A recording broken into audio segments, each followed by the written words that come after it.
ഇതാണ് OAM-ൻ്റെ ഒരു പിക്ചർ. അതൊരു നമ്മൾ കാണുമ്പോൾ ഇങ്ങനെയല്ല. നമ്മളിപ്പോൾ ഇത് ഓപ്പറേഷൻ്റെ ഒരു പ്ലാനിങ് സ്റ്റേജിൽ ഇതിനെപ്പറ്റിയെല്ലാം ഡിസ്കസ് ചെയ്തതിന് ശേഷമായിരിക്കും ഒരു പ്ലാൻ ചെയ്യുന്നത്. എവിടെ മുതൽ ഇതുവരെ ഓപ്പറേറ്റ് ചെയ്യണം, എങ്ങനെയായിരിക്കണം, സ്ക്രൂസ് എവിടെ പ്ലേസ് ചെയ്യണം എന്നെല്ലാം ഡിസ്കസ് ചെയ്തിട്ട് ഞാൻ നേരത്തെ സൂചിപ്പിച്ച ന്യൂറോ മോണിറ്ററിങ്, പേഷ്യൻറ്റിൻ്റെ എല്ലാ ECG പോലെ ഞരമ്പിൻ്റെ പ്രവർത്തനങ്ങളെല്ലാം നമുക്ക് ഓപ്പറേറ്റ്. ഇതാണ് OAM. അത് C ആകൃതിയിലായിരിക്കും ഇരിക്കുന്നത്.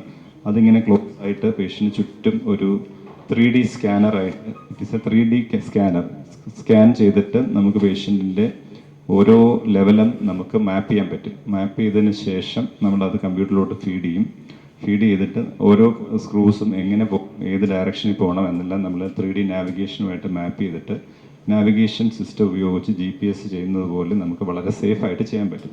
വളരെ കൺവീനിയൻ്റ് ആയിട്ടുള്ളൊരു മെഷീനാണ് അത്.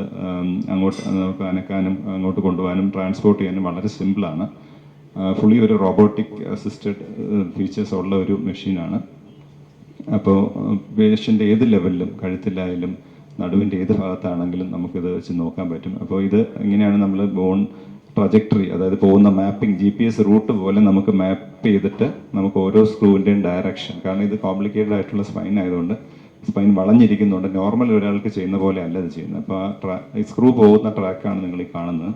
അപ്പോൾ ആ സ്ക്രൂ പോകുന്നത് കറക്റ്റ് ആണോ, എന്തെങ്കിലും ഡയറക്ഷൻ മാറ്റണോ എന്നൊക്കെ നമുക്ക് ഇങ്ങനെ അറിയാം. അപ്പോൾ അങ്ങനെ ആ ഡയറക്ഷൻ എത്ര മില്ലിമീറ്റർ അക്യൂറേറ്റ് ആയിട്ട് നമുക്ക് ചെയ്തിട്ട് കറക്റ്റായിട്ട് പ്ലേസ് ചെയ്യാൻ പറ്റും. അപ്പം സ്ക്രൂ അഡ്വാൻസ് ചെയ്യുന്നത് നമുക്ക് റിയൽ ടൈമിൽ കാണാൻ പറ്റും. പിന്നീട് നമുക്കത് ഇട്ടതിന് ശേഷം പല ആംഗിൾസിൽ കാണാം, പല ഡയമീറ്റർ നമുക്കൊരു CT സ്കാൻ പോലെ ചെയ്യാൻ പറ്റും. എന്നിട്ട് അതിൻ്റെ 3 ഡയമെൻഷനിൽ നമുക്ക് ഈക്വലായിട്ട് കാണാൻ പറ്റും എങ്ങനെയാണിത് പോകുന്നത്. ഇതാണ് സർജറിക്ക് മുമ്പ് ഉണ്ടായിരുന്ന എക്സ്റേ. ഇത് സർജറി കഴിഞ്ഞിട്ടുള്ള എക്സ്റേ ആണ്.